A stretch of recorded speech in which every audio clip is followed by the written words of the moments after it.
नमस्कार दोस्तों, जग्गू का जीके हब में आपका बहुत बहुत स्वागत और बहुत बहुत आपका आभार और बहुत बहुत आपको शुभकामनाएं। मैं रोज़ाना की कड़ी में वही कल्चर का टॉपिक लेके आया हूँ, लेकिन पहले कुछ बातें आपसे करना चाहूँगा। देखो, आज हमारा मतलब रक्षाबंधन और संडे को देखते हुए आज का वीडियो लास्ट है, क्योंकि 5 तारीख को हमारा स्टूडियो बन रहा है। तो अगली जो क्लास होगी वो 5 अगस्त को होगी। 5 अगस्त में हम क्या करेंगे, 5 अगस्त को आपको और पहले और सूचना दे देंगे। 5 अगस्त को जितने भी एग्ज़ाम हैं उनका पहले सिलेबस समझाएंगे, शेड्यूल लाइव समझाएंगे और शेड्यूल समझा करके फिर बताएंगे कि भाई किस टाइप से क्लास होंगी। और 6 तारीख से फिर कंटिन्यू क्लास चल जाएंगी। हर जो कोर्सेज हम चलाते हैं उन सब की कंटिन्यू क्लास चल जाएंगी, देखिएगा। तो मैंने आपको बताया कि आज के जो वीडियो हैं वो हमारे स्टूडियो के बिना लास्ट वीडियो हैं। अब जो नए वीडियो आएंगे वो स्टूडियो के साथ आएंगे 5 अगस्त को। 5 अगस्त को नए वीडियो आएंगे और 5 अगस्त को हम आपसे लाइव मिलेंगे हर कोर्स के हिसाब से। जो शेड्यूल आपको 4 तारीख को हम डाल देंगे, 4 तारीख को क्या क्या शेड्यूल है, और फिर 5 को हम अलग अलग कोर्स के हिसाब से आपसे मिलेंगे और फिर 6 को अलग अलग कोर्स के हिसाब से क्लासेस शुरू हो जाएंगी। तो दोस्तों, रक्षाबंधन की आपको बहुत बहुत शुभकामनाएं और बहुत बहुत आपको बधाई। और फिर हम 5 तारीख को अगली क्लास में मिलेंगे। तो अब हम आज की क्लास की बात कर रहे हैं। देखिए, वॉल्यूम 19 है, राजस्थान की कल्चर का पार्ट है ई। वही हमारा बड़ा टॉपिक चल रहा है, लोक देवी और कुल देवियाँ। लोक देवी और कुल देवियाँ, हमने लोक देवी और कुल देवियों का वर्गीकरण किया। तो लोक देवी और कुल देवियों के वर्गीकरण में हमने बताया था अलग अलग लोक देवियाँ और कुल देवियाँ, जिनको हमने माताएं कहा है। तो पहली हमने प्रकृति माता बताई, प्रकृति माता के बाद हमने रक्षा माता बताई, रक्षा माता के बाद हमने रोग निवारण माता बताई, रोग निवारण के बाद हमने तिथि माताएं बताई, तिथि माता के बाद कल जातिगत माताएं बताई, जातिगत के बाद आज जनजातिगत माताएं बता रहे हैं। और फिर अगली कड़ी में आपका वंश, जो अलग अलग वंश हैं उनकी माताएं हैं, और फिर ओवरऑल क्षेत्रीय माताएं हैं। तो ये टॉपिक हम अगली कड़ी में पढ़ेंगे। तो देखिएगा, जनजाति माताएं, और एक खास बात और है, जनजाति जो माताएं हैं वो माताएं आपकी सबसे ज़्यादा इम्पोर्टेंट है। ज़्यादातर पूछते भी जनजातियों से जुड़ा हुआ, क्योंकि कल्चर जो है वो जनजाति से जुड़ी हुई है, जनजाति से जुड़ी हुई है। तो ये बारे में पूछते हैं। तो हमारी प्रमुख जनजातियाँ हैं जिनके बारे में हम बात करें। पहली जनजाति है मीणा। कौन सी? मीणा। मीणा या मीना, मीना, मीन से मीना बना है। मीन मत्स्य, मछली, मछली मीन्स मीन, और मीन से क्या बना है? मीना। मीना बोल सकते हैं इसको। तो ये मीना शब्द है, मीना। तो क्लियर हो गया। पहली जनजाति है मीना। और दूसरी जनजाति भील। भील, भिल्यूर, भिल्यूर मतलब तीर कमान चलाने वाला, तीर कमान चलाने वाला। तो भिल्यूर से भील बना है। तीर कमान चलाने वाला यानी भिल्यूर से क्या बना है? भील बना है। ग्रासिया, ग्रास, जो राजा महाराजा थे, रियासतें थी, वो किसी को भी प्रसन्न होकर के सैनिक कार्य के बदले, एडमिनिस्ट्रेशन कार्य के बदले कुछ ज़मीन देते थे कि भाई आप इसी में अपना गुजारा करें, और इससे जो पैसा आता है वो आप अपनी ग्रास मतलब उनको एज ए जागीर दे दी जाती थी। उससे ग्रास से क्या बना है? ग्रासिया। शहर, शहरिया। और एक जाति कौन से? कंजर। और एक जाति कौन से? भोपा। हालांकि कई जातियां, लेकिन प्रमुख जातियों के बारे में हमने बताया, जनजातियों के बारे में बताया। तो एक बार आप इसका स्क्रीनशॉट ले लीजिए, फिर हम आगे इसको आगे बढ़ते हैं। देखिएगा,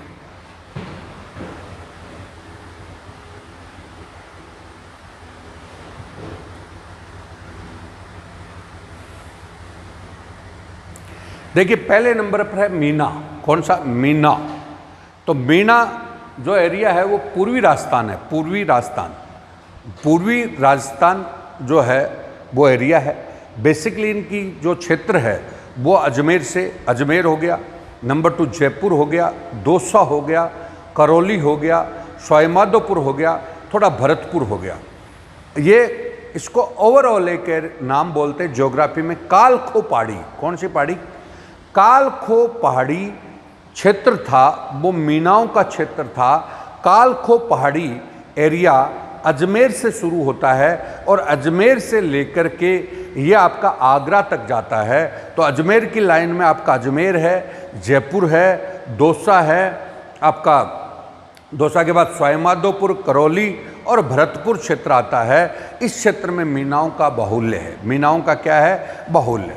अब मीनाओं की जो कुल देवी है वो बेसिकली केला माता है। केला माता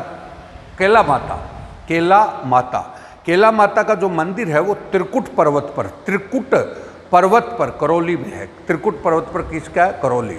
और मैंने आपको बताया केला माता यदुवंशियों की भी क्या है? कुल देवी है। यदुवंशियों की भी क्या है? कुल देवी। आगे हम बात करें तो केला माता मीणाओं की कुल देवी भी है और यदुवंशियों की भी क्या है? कुल देवी है। और त्रिकुट पर्वत पर इनका क्या है? मंदिर है। त्रिकुट पर्वत पर क्या है? मंदिर। त्रिकुट पर्वत कहाँ पर हो गया? करौली। इनके बारे में कहा जाता है कि ये जो आपका देवकी और वासुदेव, देवकी और कौन थे? वासुदेव थे, उनके 8वीं संतान मानी जाती है। कौन सी संतान मानी जाती है? 8वीं संतान मानी जाती है। इसका बड़ा रूप तो करणी माता है और उसका बाल रूप आपका कौन सा? केला माता है। और इनके लिए प्रसिद्ध बात यह है कि ये तो 8वीं संतान हो गई और इन्होंने नरकासुर राक्षस का क्या किया था? वध किया था। नरकासुर राक्षस का वध किया था और इस क्षेत्र में शांति कायम की थी। तब जाकर के इनकी बहुत बड़ी मान्यता मिली और यहाँ पर प्रतिवर्ष चैत्र शुक्ल अष्टमी को क्या लगता है? मेला। चैत्र शुक्ल अष्टमी को मेला लगता है। चैत्र शुक्ल अष्टमी को केला माता का मेला लगता है और इस मेले के अवसर पर मीणा जाति के जो लोग हैं वो लांगूरिया नृत्य करते हैं। कौन सा नृत्य करते हैं? लांगूरिया। केला तेरे लंगूर, केला तेरे लंगूर। यहाँ पे लंगूर से तात्पर्य है हनुमान जी। लंगूर से तात्पर्य कौन है? हनुमान जी। हनुमान जी लंगूर से तात्पर्य केला तेरे लंगूर। तो मीणा जाति के युवा केला माता के मेले के अवसर पर उछल करके, यानी मंदिर की तरह उछल करके जो नृत्य करते हैं उसको कौन सा बोलते हैं? लांगूरिया नृत्य। यहाँ पे लंगूर से मतलब है हनुमान से। लंगूर से मतलब कौन सा आ गया? हनुमान से। तो ये आपका लांगूरिया नृत्य है। तो ये लांगूरिया नृत्य के बारे में बात आती है। ठीक है, क्लियर है? ये आपकी बात हो गई। अब हमने बोला लांगूरिया नृत्य, और यहीं पर आपकी इस केला माता का जो मंदिर है उसके सामने बोरा की छतरी भी है। कौन सी? बोहरा की छतरी भी है। बोहरा की छतरी आपकी कहाँ पर है? केला माता के मंदिर के सामने। तो बोरा की छतरी, बोहरा की छतरी, बोलो क्लियर है क्या? तो ये आपका टोटल हो गया। तो केला माता का मंदिर कहाँ पर? त्रिकुट पर्वत करौली में। केला माता किस किस की कुल देवी है? तो मीना और यदुवंशी की कुल देवी। और दूसरी बात है केला माता को किसकी संतान माना जाता है? तो वासुदेव और देवकी की 8वीं संतान माना जाता है। इन्होंने किस राक्षस का वध किया? तो नरकासुर राक्षस का वध किया। और बेसिकली इनके मेले के अवसर पर कौन सा नृत्य होता है? तो लांगूरिया। लंगूर का संबंध यहाँ से किससे है? तो हनुमान जी से। लांगूरिया नृत्य मीणा जाति के युवाओं के द्वारा किया जाता है। और केला माता का मेला जो लगता है वो चैत्र शुक्ल अष्टमी को नवरात्रों में लगता है। और केला माता के मंदिर के सामने बोहरा की छतरी है। किसकी? बोहरा की छतरी है। इस प्रकार से आप देखते हैं तो ये मीना और उनकी कुल देवी के बारे में हमारी बात हुई है। देखिए, दूसरा है भील। भील दक्षिण राजस्थान यानी मेवाड़ और बागड़ एरिया में देखने को मिलते हैं। मेवाड़ और बागड़। मेवाड़ में अगर बात करें तो पहला नंबर हो गया चित्तौड़ के साथ ही जुड़ा हुआ प्रतापगढ़। बाद में उदयपुर, राजसमंद, भीलवाड़ा, डूंगरपुर, बांसवाड़ा वाला जो एरिया है, इनमें विशेषतः भीलों का प्रभुत्व है। भीलों का क्या है? प्रभुत्व है। भील जो शब्द है वो भिल्यूर से बना है। किससे बना है? भिल्यूर। भिल्यूर का मतलब तीर कमान चलाने वाला। तो तीर कमान चलाने वाले से भिल्यूर शब्द बना है। इनकी जो कुलदेवी है वो आमजा माता है। आमजा माता किसकी कुलदेवी है? तो आमजा माता भिल्लों की कुलदेवी है, जिसका मंदिर कहाँ पर है? उदयपुर में। कहाँ पर है? उदयपुर। अच्छा, उदयपुर में है। विवाह के अवसर पर ये जिस देवी को मानते हैं वो है भराड़ी माता। तो भराड़ी माता का भाई लाडा लाडी यानी दूल्हा दुल्हन को बेहतर दाम्पत्य जीवन के लिए किस माता की पूजा करते हैं, तो भराड़ी माता।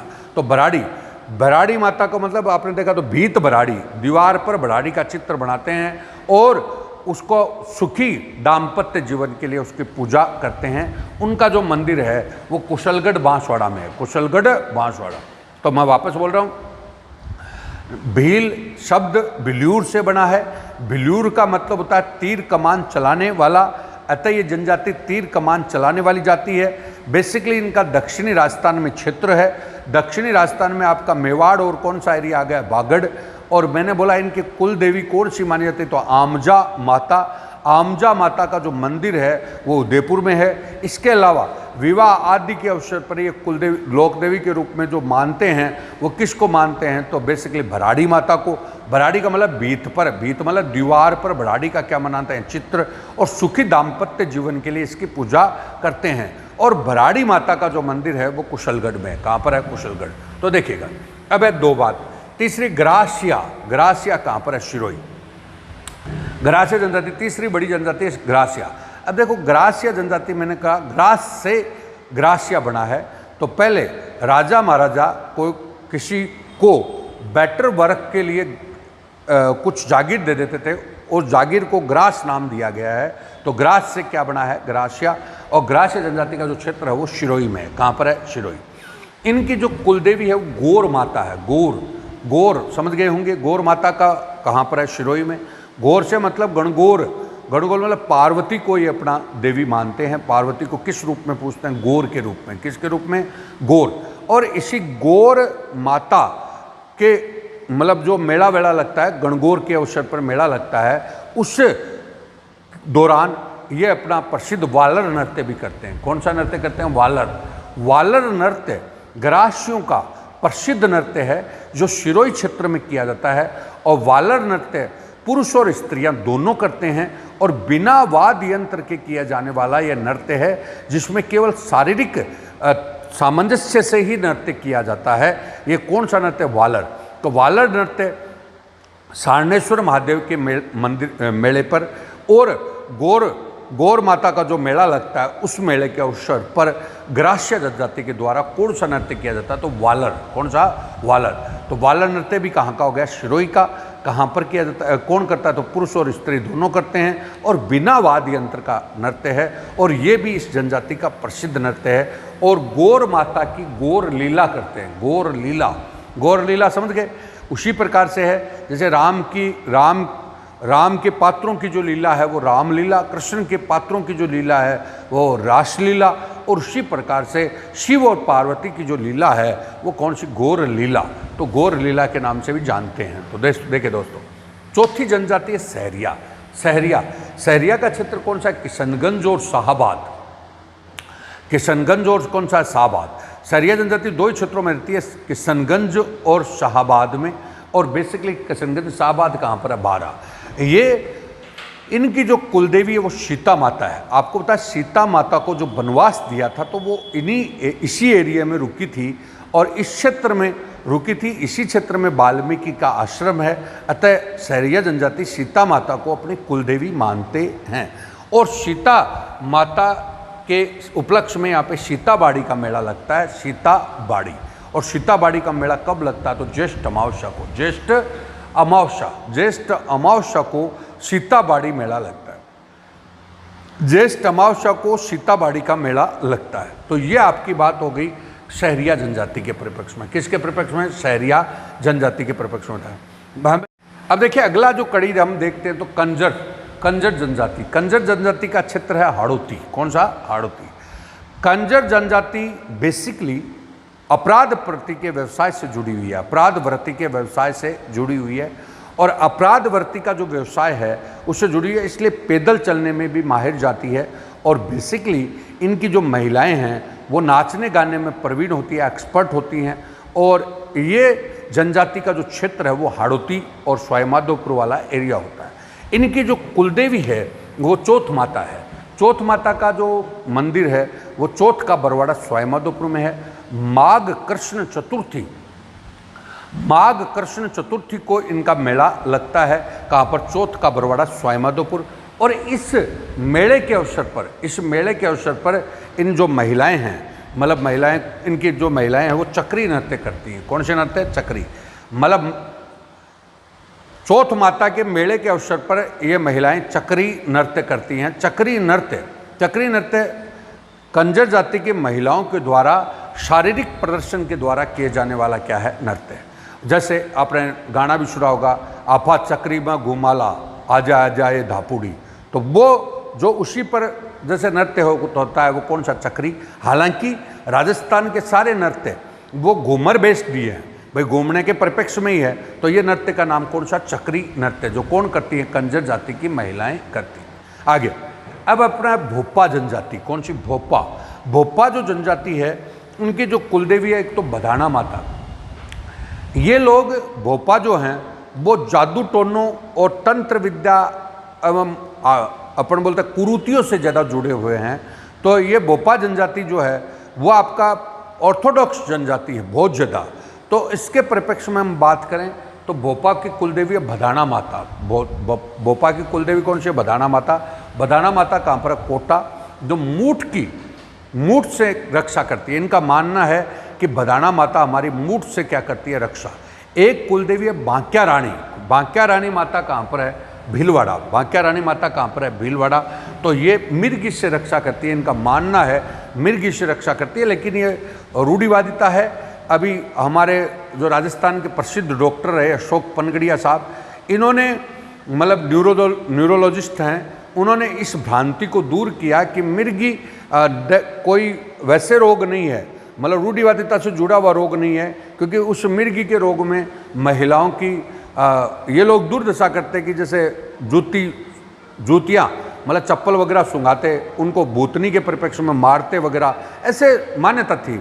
तो उसको राजस्थान के प्रसिद्ध न्यूरोलॉजिस्ट हैं अशोक पनगड़िया जी, उन्होंने इस भ्रांति को गांव-गांव दूर किया कि ये न्यूरो की प्रॉब्लम है, और इसलिए उनको पद्मश्री से भी नवाजा गया। तो ये टोटल हमारी कौन सी हैं? जनजाति से जुड़ी हुई क्या हैं? कुलदेवियाँ। तो हमने जनजाति से जुड़ी हुई कुलदेवियों में नंबर 1 मीणा जनजाति की कुलदेवी किसको बताया? केला माता को। दूसरी जनजाति अपनी भील है, तो भीलों की कुलदेवी आपकी कौन सी है? तो गौर माता। कौन सी? गौर माता। ग्रासियों की कुलदेवी सीता माता। कौन सी? सीता माता। बाद में हमने भीलों की कुलदेवी हमने कौन सी बताई? आमजा माता। ग्रासियों की कुलदेवी कौन सी? गौर माता। ग्रासियों की कौन सी? गौर माता। और शहरियों की कुलदेवी सीता माता। शहरियों की कुलदेवी कौन सी है? सीता माता। कंजरों की कुलदेवी चौथ माता, और भोपों की कुलदेवी आपकी बांक्या रानी माता और बधाना माता। इस प्रकार से हमने सारी कुलदेवियों के बारे में बताया, जो इम्पोर्टेंट टॉपिक है। अब हम अगली कड़ी में जो 2 टॉपिक हमारे बचते हैं कुलदेवी, एक तो वंश से जुड़ी हुई माताएं और एक आपका क्षेत्रीय माताएं। मैंने दोस्तों पहले भी बार बार आपको कहा, इतना बड़ा टॉपिक है, ये क्या होता है कि जो बाज़ार में किताबें आई तब ज़्यादा पढ़ाना पड़ता है, बल्कि इतना कुछ परीक्षा में नहीं पूछते। इसमें हम जितना ज़्यादा पढ़ेंगे उतना ज़्यादा भूलेंगे, लेकिन मैंने कोशिश की है हर टॉपिक को बताने की। अब अगली कड़ी में जब हम मिलेंगे तब इसको आगे आपको और बताएंगे, समझ गए? तो ये दोस्तों मेरा विचार था, और मैंने आपको शेड्यूल मेरा पूरा बता दिया है। एक बार फिर दोहरा देता हूँ। अब कल का आपका संडे है और परसों रक्षाबंधन है, तो रक्षाबंधन की आपको बहुत बहुत शुभकामनाएं। और उसके बाद रक्षाबंधन के बाद हम एक दिन उसकी, अब हमारा जो स्टूडियो बन गया उसकी तैयारी करेंगे। 5 तारीख को हम ऑल कोर्सेज को अकॉर्डिंग टू सिलेबस बताएंगे, और फिर उसके माध्यम से हम ये बताएंगे कि हमारा आगे का शेड्यूल क्या है, समझ गए? और 6 तारीख को फिर कंटिन्यू जो कोर्सेज वाइज क्लास शुरू हो जाएंगी, तो ये चलती रहेंगी, ठीक है? तो वो आपको सूचना 4 तारीख को हम दे देंगे। 4 तारीख को आपको सारी सूचनाएं हमारे मतलब जो भी फेसबुक ग्रुप है, हमारा जो ग्रुप है, उस सब पे डाल करके आपको सूचनाएं दे देंगे। और मैं सारी सूचनाएं मेरे स्टेटस पे भी दे देता हूं, तो मेरा जो व्हाट्सएप नंबर है मैंने कल बताया, उस पर स्टेटस भी डाल देते हैं, तो उस पर भी आप देख सकते हैं। तो दोस्तों नमस्कार, बहुत बहुत शुभकामनाएँ, और एक बार फिर रक्षाबंधन की बहुत बहुत ढेर सारी शुभकामनाएं।